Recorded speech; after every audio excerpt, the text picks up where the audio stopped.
A while ago, I was very honored to be asked to write an article for a book about the future of opera, with contributions by many distinguished artists and figures in the opera world.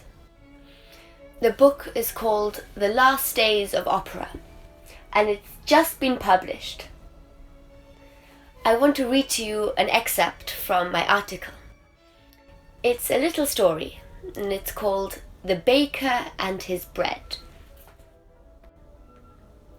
I was asked to write my views on how modern audiences can be reconciled to modern operas. So I'd like to start with a story. Once there was a baker who stopped adding yeast to his bread.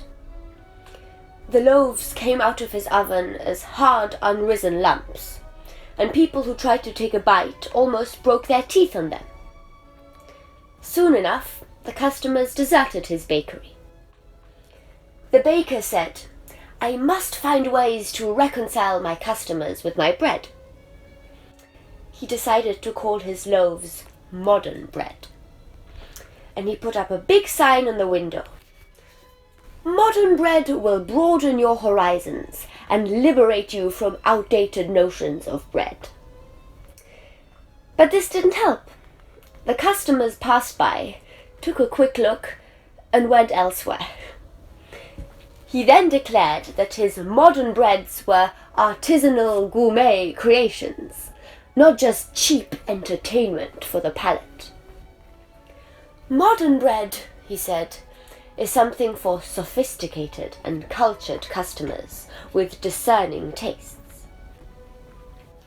But the allure of appearing cultured and sophisticated was not quite as strong as the allure of the fresh baguettes in the bakery around the corner.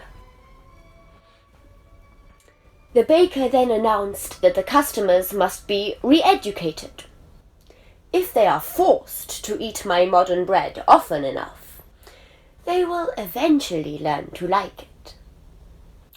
It still didn't help.